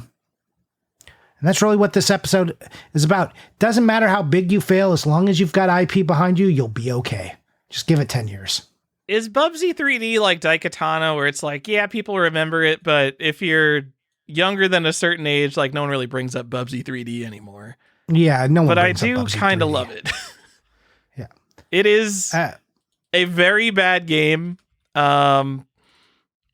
What does there say about Bubsy 3D? It's like it's not expensive. It's like $20. No, complete. Go get it. Doesn't it have a lenticular cover? What? Bubsy 3D has a lenticular cover? It's got variants. There's one variant with like a publisher, like there's a blurb on the top right. There's an EGM blurb. Stunning, original. Bubsy 3D climbs back to the top. Check it out. Oh yeah, EGM Gold X Award. It's so ugly. That is the ugliest copy of Bubsy. It is the earlier print though. It's got an ESRB KA rating, and all the other ones have ESRB E ratings. So you actually do want the one with the. You want the ugly one. I mean, it makes sense. You kind of do want the ugly one for Bubsy 3D. Yeah, it makes sense. The interesting but thing now, about Bubsy 3D to me is that it's so bad that people think like the entire Bubsy series is like the worst like platform series. Bubsy is just a mediocre mascot platformer. It's just like, it's the early 90s. Like, what were people doing? They were making mediocre mascot platformers. It's like, fine. And then Bubsy 3D is terrible. So now, like, if you've never played Bubsy, you might think that all the Bubsy games are terrible. And they're not. They're just mediocre. They're just not good. And that's okay. It's okay to be not good. Yeah. I have to check my copy. I wonder which version I own. God, it's that this is like the cover of this Bubsy game is like straight out of a PC budget re-release. So, all right. So Bubsy 4D is coming out next year. So is that going to cause a price spike in Bubsy 3D because it's directly referencing and a sequel to that? And the answer, Johnny, is no. Why not, Tyler? I don't understand these meme releases. Like, this must be being made on a shoestring budget to capture the most specific audience. I don't get it. There are a lot of Bubsy games. I don't understand. Like, how many Bubsy games are on the PS4? More than you'd think. It is strange. Yes. There's Bubsy, the Woolly Strike Back, and Bubsy Paws on Fire. And like, people don't remember these games well. These are not good games. Did you even know that those games existed? Bubsy games, and people are buying them. And there's the fucking compilation. There's the Perfect collection from Limited Run Games that came out. That's what I'm saying. There's more than you thought. Oh my God. And also it's called the Perfect Collection. It just came out, and now they're making another game that's not in that collection. Sounds like it's not a perfect collection, huh? Well, look, people shouldn't name their games like this, because eventually disaster will strike and you will be right there as something new comes out. What a bad idea. Oh, it only includes the first 4 Bubsy games. It doesn't include the PS4 games. Can you tell me what the first 4 Bubsy games are called? Well, there's Bubsy in Claws Encounters of the Third Kind, Bubsy 2, Bubsy in Fractured Furry Tales, which is the Jaguar game, which is actually the 3rd game in the series. It's not just Bubsy on Jaguar. And then Bubsy 3D, which is comparable to Super Mario 64. Oh, yeah, very comparable. I think Bubsy 3D should be the 3rd one because it's got a 3 in its number. You can't just do that. I mean, I don't know. They wanted to... dude, I don't know. Maybe also, it's because it's on a different console. It's like Bubsy is a Genesis franchise. Or that was on the SNES too, right? What about the Game Boy, buddy? Tell me those Game Boy games are the same fucking games that were released on this Bubsy 2 is not the same as the Genesis Bubsy 2. But it's a Nintendo and Sega franchise, and now you're going to Atari Jaguar owners, and like, who the fuck is an Atari Jaguar owner? How do you market something to them? And so you don't want to tell them like, oh, this is Bubsy 3, because you know what? If you owned an Atari Jaguar, you probably had like a rough childhood. You probably haven't played Bubsy 1 and 2, so we're just going to tell you, oh, this is Bubsy in Fractured Furry Tales. It's not Bubsy 3. Don't worry that you haven't played the first 2 games. You can just play this one. You think it's getting a bump from being called Furry Tales? How much are the Bubsy games? Let's go over some Bubsy prices, Johnny. This is our moment. This is our After Dark. Here's what After Dark sounds like. Let's talk about Bubsy. We need to record an After Dark, by the way. We do need to. Cut all this, put it in the After Dark. Perfect. Solved it. All right. Bubsy is like a $25, $35 game, regardless Genesis or Super Nintendo. Bubsy 2, $55 on the Super Nintendo and $25 on Genesis. Bubsy 3D, it's like $25. Bubsy on the Jaguar is $74. And that is definitely a game that is like leftover new old stock. Like, you could get this from there was a bunch of Jaguar guys who just had like leftover Atari new old stock, and this was one of those games. So like new, it's like $100, and complete, it's $75. So does it get a bump for being on Jaguar, or does it get a bump because it says furry in the name, Johnny? I don't know. I'm going to say, well, does Jaguar give anything a bump? Let's be realistic. And of all the consoles most likely to attract furries, I think it's the Jaguar. I mean, it's in the name. Yeah, that's what I'm saying. I'm sure there's couples out there referring to themselves as the Jaguar and the Lynx, and I don't know what that relationship looks like, and I don't care to. Well, it's a polyamorous relationship, Johnny. It definitely is. Tyler, I want you to know that all of this is bullshit, because if you wanted to just buy the manual for the Game Boy version of Bubsy 2, you would spend more than any of those versions. Just the manual you would spend more for. It's like a $300 to $400 game on the Game Boy. Yeah, it sounds like you're speaking from experience as someone who was hunting for a Bubsy 2 manual. No, I got a really good price on my Bubsy 2 manual. Just kidding. I bought it complete. All right. But you are correct. So there is a Bubsy manual. Oh, it's a European one for $100 on eBay. Oh, there's another one. There's a couple of them. All right. Do you know what? Don't collect Game Boy. Yeah, maybe do collect Game Boy. I think Game Boy... I don't think you can go wrong collecting NES, SNES, and Game Boy. That's like the trifecta. Everything else, stop collecting sets, Johnny. Meanwhile, weren't you the guy who was just like condemning people for just being the throne of Nintendo or some shit? You're like, well, get off your knees for Nintendo. People worship the throne of Nintendo. Yeah. Anyways, that's it for failures. I guess I could throw one more bonus one at you. Action 52. Is that a failure? Do you consider that a failure? I don't think so. I see. I didn't live through it, but did like people know Action 52 existed, and like was anyone hyped for it, or did they just see a commercial and they're like, "Well, 52 games? That's a deal." I don't know. So, do you know how this game was created? Do you like read into any of the Cheetah Man stuff or any of the the guy who made it was like, oh man, he saw his kid playing like one of the Taiwanese like 50 games in one NES carts. So he was like, I should do that. And then went out to make Action 52, found like some programmers who were like pretty questionable, like didn't have big credits or anything. And it was just like, yeah, I'll make a game with like 50 games on it and people will love that. And he got people to pay in for it enough that he even got to make Cheetah Man and then do a revised version on Genesis. This came out in like 92, and then the Genesis version was out in 93. Just crazy that this thing exists. But the craziest thing about it, Tyler, is that it was $200 at retail. Can you do the inflation math for us? Yeah, it's about $500 now. Yep. Good deal. And now you can just buy UFO 50 and get that for like $30 or whatever it is. That game looks cool, and I want to play it, Johnny. But if Action 52 didn't suck, it would be UFO. There you go. So I don't know. I don't think Action 52 was one of those deals because unlike old computers, like a ZX Spectrum, Commodore 64, you'd have these publishers who would like literally go to like teenagers and be like, I will give you $1,000 for your video game. And they just cram together a bunch of low quality games onto a multi-pack and sell that. But there are so many Action 52 games that are almost entirely identical that it feels like it had to be made by like almost literally one person probably made the entire game. It was game. four people.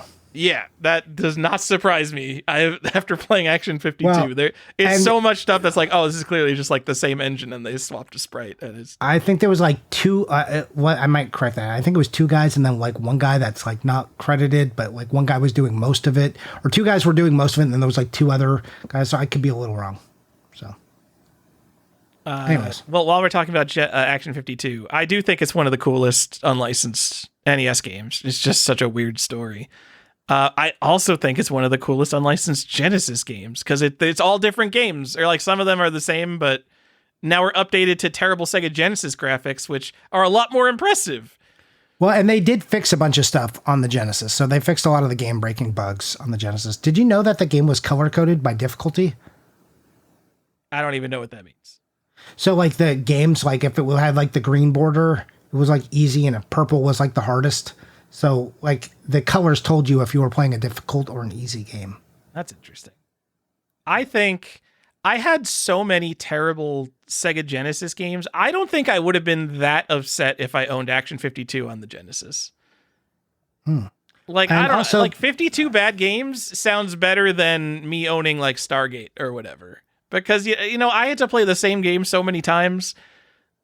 I would rather have 52 bad games I could keep playing over and over than just one. I understand that is your philosophy. Look at your collection from 10 years ago. What do you mean? Quantity over quality. Oh, well, yes. Well, I mean... I'm saying, hey, look, buddy, I'm right there with you. That's not me making fun of you. That's just acknowledging our existence. So, yeah. Action 52, interesting game. Hey, that's where Cheetah Man comes from. Is that cool? Do you like that? You love that, actually. I mean, Cheetah Man is an all-time NES bop. Just the music. Like, that is... I know people have compiled, like, lists of the best 8-bit music. Cheetah Man needs to be up there. All right. Okay. Sure. Are we moving on, Johnny? That's it. That's it. Those are some flops we want to talk about. Obviously, that's not all the flops. We just wanted to do a quickie where we talk about some of these games and whether you should collect them or not. Because after Concord came out, and that's really what spawned this, people were like, everyone gotta buy Concord. Every game that was a flop ever, you should buy. And Tyler was like, yep, kinda. I think that's what he said in this episode. Pretty much. Yep, kinda. I remember specifically being like, do not buy Concord. It will go down in price. And here we are, and you can get it for $20. So yes. And timing and context matter. But yeah, we can move on. Tyler, let's go through the Discord. Let's see the best things that people put in there, and then let's answer a few questions. How about that? Johnny, I don't know why, but Gollum purchased the new Atari 2600 console. The Atari 2600 Plus, which takes real cartridges, has a wireless Atari like CX40 style joystick, so like the terrible Atari joystick that you don't actually want to play with, and is colored entirely bright yellow, symbolizing Pac-Man. It even has pictures of Pac-Man and the ghosts on the front of the console. And perhaps he will tell us why he purchased this.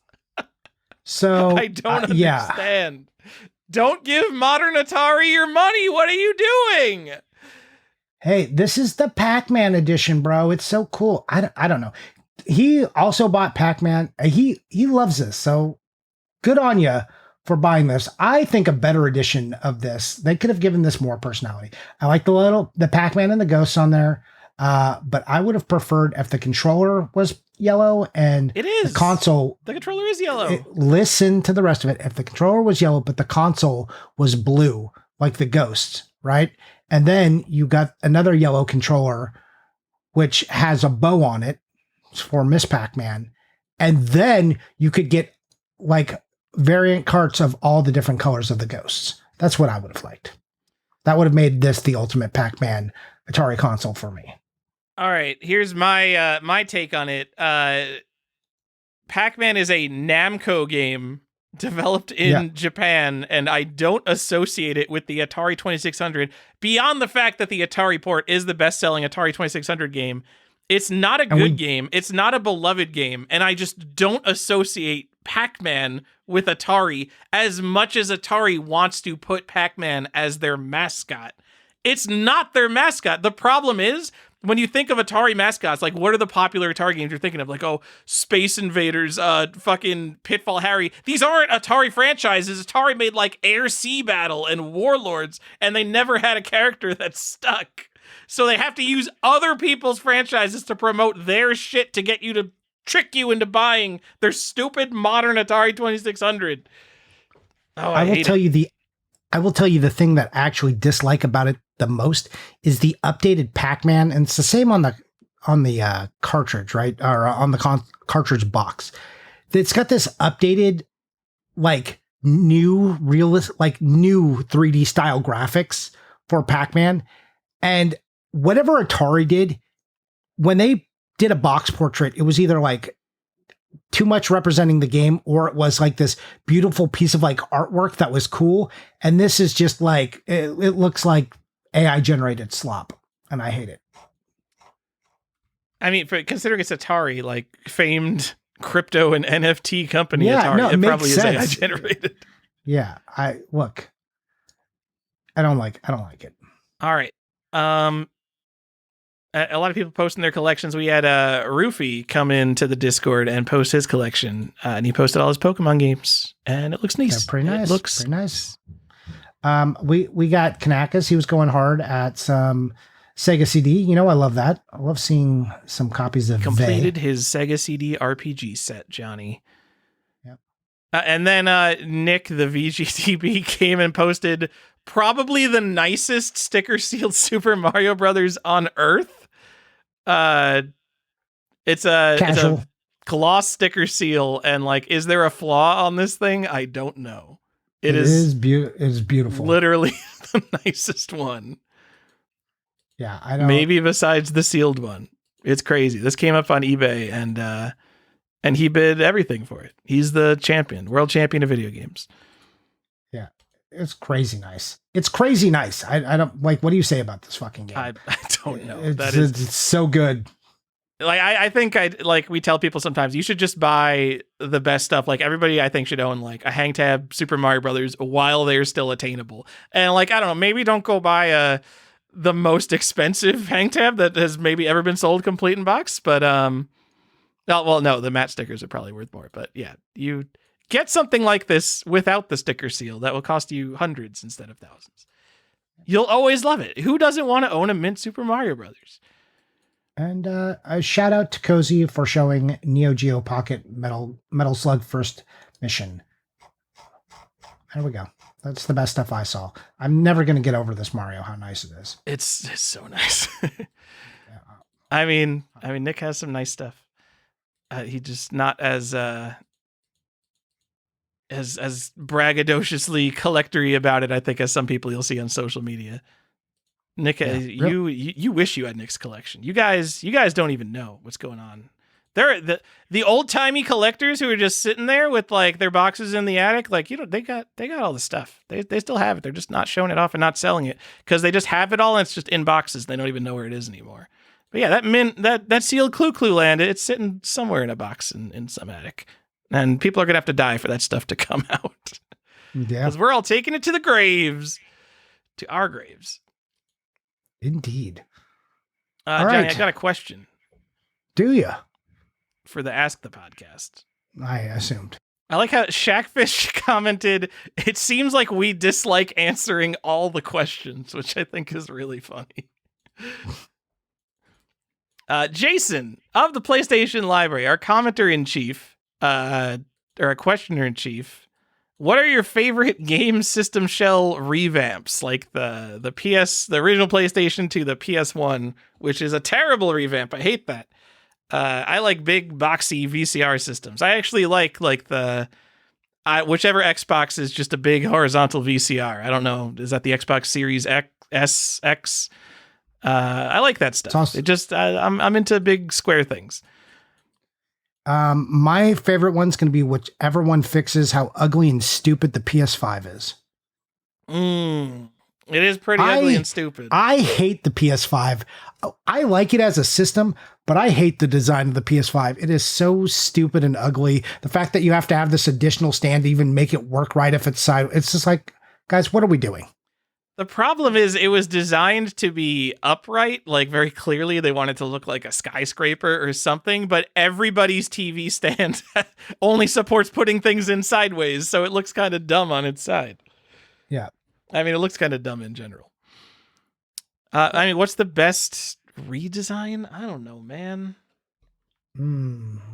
Let's see. Like, I like when things get small and cute. Like, I really like the slim PS2, but like the big PS2 is such a monolith. It's so fucking awesome. I can't say like the slim PS2 is better. The Master System 2 going away from the ugly thing that the Master System was pretty cool. But all of that pales in comparison to the power base converter. The power base converter is so dumb. It is such a scam. It's like 99% plastic. Because like all the power base converter is, it converts like the pins of a Master System game to the Sega Genesis and maybe has like some resistors and stuff. But like you could order a PCB that does that and it takes up no space. It's like the size of a Sega Genesis PCB. And they built this whole gigantic plastic thing to make you think like, oh, there's some serious technology behind getting this to work. If you don't know, Power Base Converter lets you play Master System games on a Sega Genesis. Like anyone owned Master System games, get real.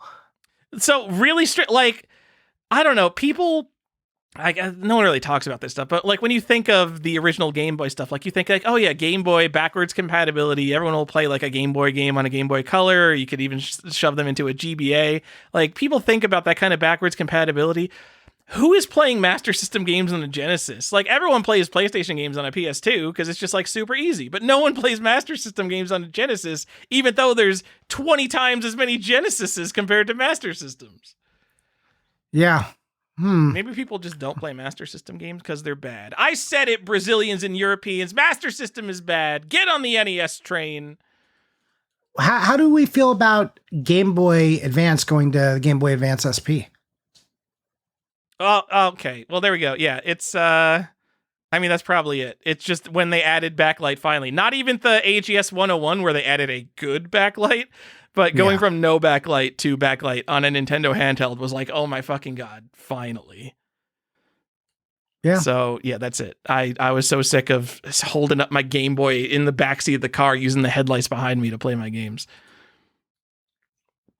Or using, I had a little blob on my Game Boy Color. It was like a slime with a little light on it that looked terrible.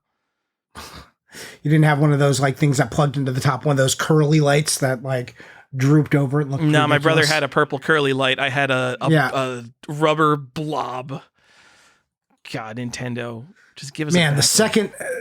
How's it feel to be the second place son all the time? That just sucks. Blob light. I mean, he didn't care about video games. I got to kind of steal all his video games, so it wasn't that bad. All right. We got any more questions, or did we do it? He also asked, I'm given the chance to make Collector's Quest the game. What type of game is it? What's the gimmick? What would each of you be in the game? For example, shopkeeper, quest giver. It's an RPG. It's an RPG? Yep. It's a collectathon RPG where you have to assemble the carts. Basically, you would just be going around collecting video games, and you would be facing archetypical, annoying people you find at conventions or in shops and stuff. And there would be like regular street enemies, rats, pizza rat, and stuff like that. And you'd be on your quest to collect all the games and have the ultimate collection. And then depending on how many games you got, like how many you went out and found, it would be a bunch of secret ones, would determine how powerful your character was. And then at the end, you would have to defeat other collectors to become the ultimate collector. Okay, Johnny, let me add stuff to this. It's going to be on NES because that's just who we are. Can we do Super Nintendo? Nope. It's going to be on NES. And then every time you collect a game, you get to play you get to go back to your home with the game and play a miniature version of that game on the TV as like a mini game that you need to progress. And then at the end of the game, you turn into Rygar. Okay. And this game already exists. It's called Black Box Challenge for NES. It is one of the best NES homebrews, and you should play it. I don't think it's free. I think even for just the ROM, I think you have to buy it.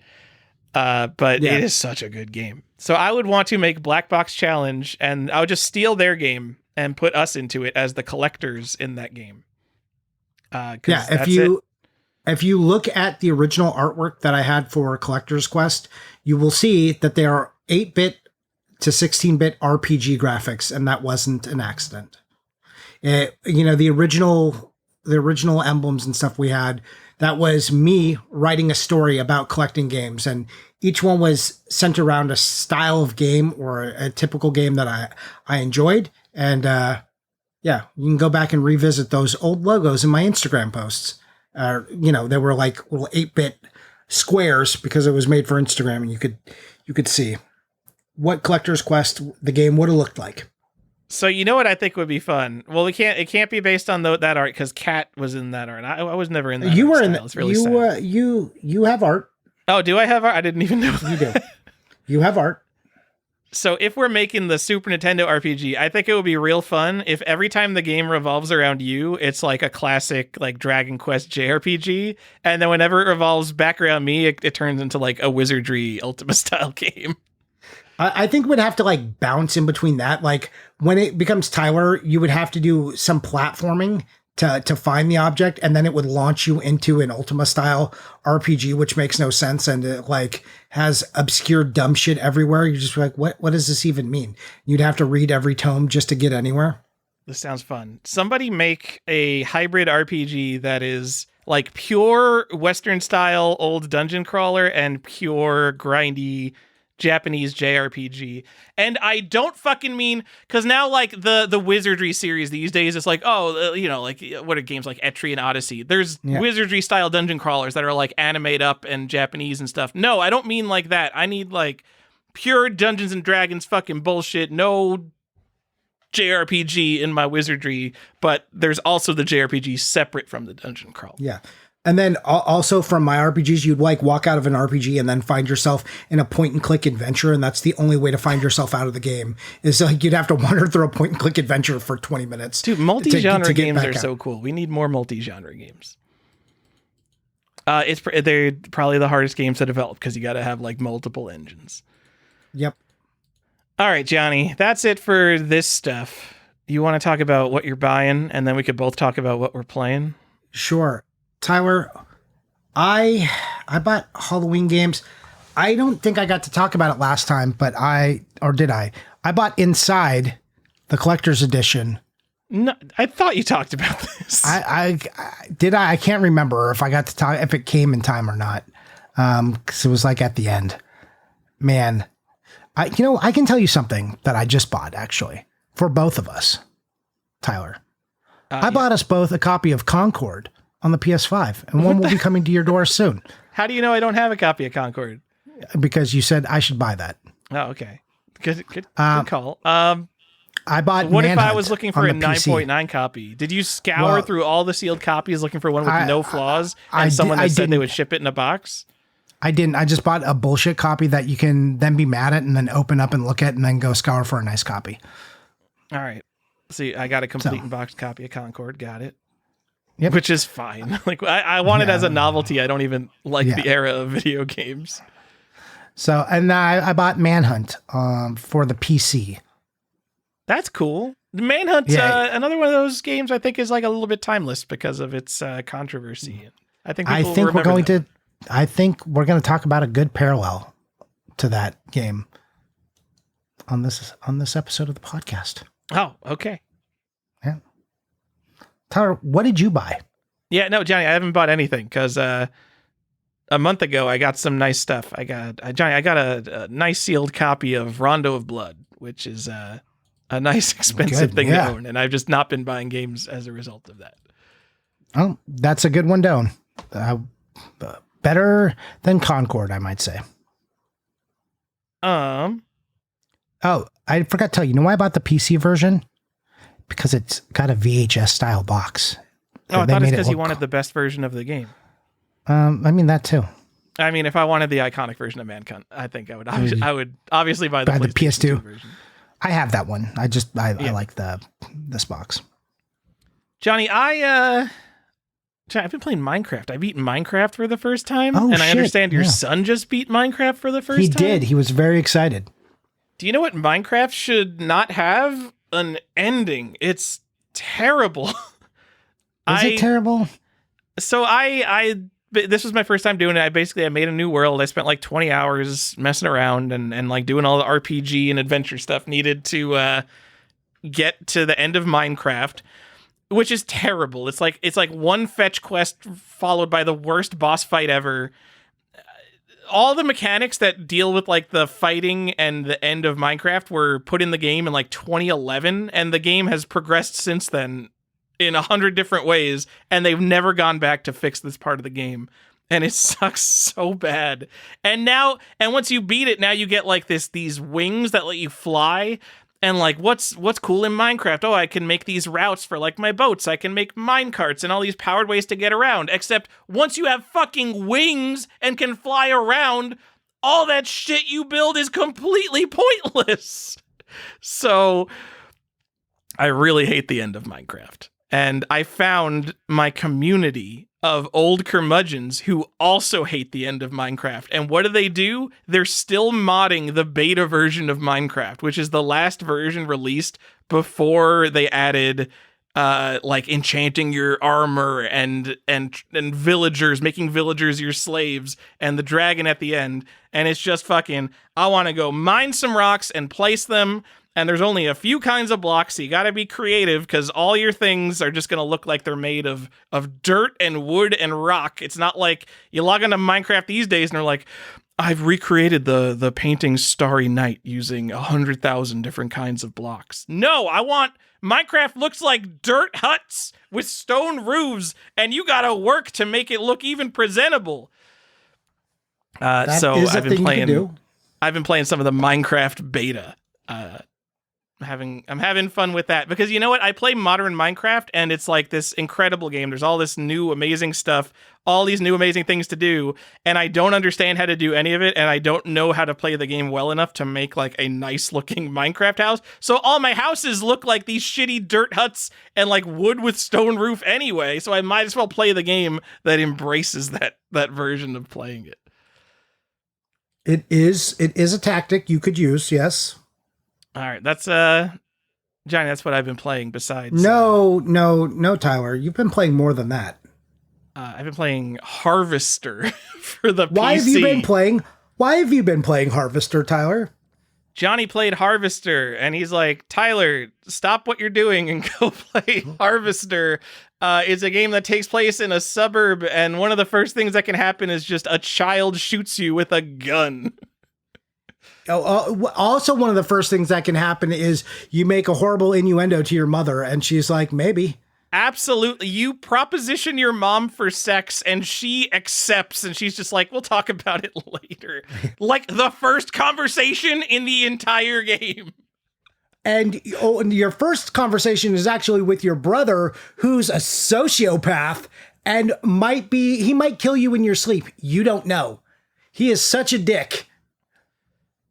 This one of the strangest games ever. On the level of Psychotoxin, a game I've never heard of and never played. It is a point and click adventure. You play some guy, like the most normal, boring 1950s dude in a 1950s town. You are such a kidder, Tyler. No one's going to understand that reference because no one has played this game. People have played this game. This is a popular game. Okay. It is highly regarded on Good Old Games. It's available on Good Old Games. I bought it for $1.79. It is still on sale for that price. Probably go buy Harvester. Like, I think, considering the subject matter, it's like a very gory, off-putting, weird Let me humor. contextualize it. Let me contextualize it real quick. So this game came out. It was made in response to the Senate hearings. Where they talk about Mortal Kombat and Night Trap and all that nonsense. This was made in response to that. They're like, oh, you think that these games are ruining the kids? So this game is satire in that sense. It's just weirdly done satire, and they go so hard. They don't stop. It's all gas, no brakes for this game about being just like as violent, as ridiculous as you can be. But it's not posed as ridiculous. It's posed semi-seriously. And you wake up, you have amnesia, you don't know where you are. You're just in this slightly off-kilter version of Americana, maybe 1950s, maybe 1970s, could be current time. You're not exactly sure. And you wander through this point and click adventure. And the whole point is to figure out what is going on and how to solve problems. And you can usually either do it one of two ways. You can do it with violence, or you can think your way through it. Except, spoiler, it is always easier and more efficient to do the violent thing than it is to do the thought-provoking, take your time and do it right thing. And this game does have a time limit as well that's kind of built in, because there is this blood festival that's going to happen. And if you don't complete it by then, they will harvest your blood. So, Tyler, you can continue now. We haven't mentioned it has like FMV graphics. Does it have FMV in it too? It probably does. So yes, it looks like Mortal Kombat, basically. That's intentional. They are leaning on that. And like even some of the deaths they show do Mortal Kombat deaths because that was in the Senate hearings. This is the type of game that would be made like, all right, I know it's already a satire, but people would make an ironic version of this today and release it on Steam or whatever, and it would be bad. I think this game is like genuinely good. It's actually a good adventure game. Like I would hear like, oh, it's a satire, point and click adventure horror game, and be like, okay, so it's stupid. Like I'm always clear on what my goal is. I'm always clear on like what items I have and like what I can interact with. The game isn't so big that it's like, okay, I'm gonna get lost and immediately have to look up a walkthrough. Like there's only like, I don't know, like 9-ish, like maybe a dozen areas in the town that you could have to go to. So it's never like you're wandering forever wondering what to do. It's a good game. I can't believe how good this game is, and it's so fucking weird. Am I crazy to call it like it's obviously a lot more violent, but like the weirdness of the town has like Twin Peaks vibes. It's like in the same something's wrong here kind of realm. Yes. Yeah, absolutely. And Twin Peaks is an inspiration for that game. And I love me some Twin Peaks, kind of why I was into this too. So yeah, and this game, it's not that long. It can take you anywhere between 5 and 9 hours, but there are multiple ways to do things. Like there's things you can, like events you can miss and go back and do, and you get some wild dialogue, like depending on how you do things. Also, this game offers a free text response. Normally it's like, oh, I just pick like one of these 3 responses, but it does give you the ability to type in some stuff sometimes, and you will get varied responses depending on what you type in there. And I never get anything weird. Interesting. I just type fucking sex to see if they have any, see if some the sexy foul-mouthed kids can provoke any reaction of it. Yeah. Well, the little kid out front, if you mouth off to him, he just shoots you right in the head. Yeah. I think if you like Deadly Premonition and Alan Wake and Mizurna Falls, if you are in... I like all of those games. Yeah, if you're into those things, you should play Harvester, a game I've never heard of until Johnny's like, I just beat this game, you need to play this game right now. It is $2 on GOG, go play it. And if that's too much for you, go watch some playthrough of this game. I did a brief video where I don't like really give the plot away or anything, but I just give you some examples of some of the death scenes in the video I did on YouTube, also on Instagram, where you can see it because I showed it off as one of my Halloween games this year. And man, Harvester, what a cool game. It's got a weird box too. It is kind of an expensive PC game though. If you want it, like this game can be like $400 to $1,000 sometimes. So kind of expensive. It is a collector $400 to $1,000? Are you serious? Yeah. Wow. All right. Well, I'm not going to buy Harvester for the PC. I mean, guess. you can find different, like I found mine for like $200, and I thought that was a really good price. I don't think you have too much competition when it's up for bid, but I think people put it up for ridiculous buy it nows. And there's a couple different versions of the game, like different box styles. Interesting. Yeah. See, there's only a lot of the copies are in Europe and Australia. Yeah, typically called one of the most violent games ever made. I haven't got to the point where I would say that, but maybe it gets way worse at the end. Well, yeah, dude, wait until you get to the end. I can't even spoil the end because it's so wild. You're just like, what is this game? And there are multiple ways to end the game. I suggest saving and trying both ways. I mean, I would not be surprised if anything happens in this game. So the first time you visit a school, there is you walk into a classroom and there's a teacher obsessed with corporal punishment. And if you just like start clicking around to like see what's going on in the room, one of the scenes that happens is she takes a kid out of the classroom and beats him in the head with a baseball bat. And it looks like she kills him. I can't really tell, but oh, he dead. It's a fucked up game. Yeah, that boy is dead. So, yeah, go finish that game, Tyler. It's so weird. I'm working on it. All right. That's what we played. That's what we played. And we did it. We Anyone played want to play something. beta Tyler. Minecraft, hit me up. Is there anything else in this episode, Johnny? I hope your audio is good. I haven't been recording your audio. I just realized. Oh, God. I hope my audio is good, too. All right. Well, no. And then I'll show you my sweet YouTube setup after I'm done. I got my Stream Deck mounted next to my keyboard. It's going to be sick, bro.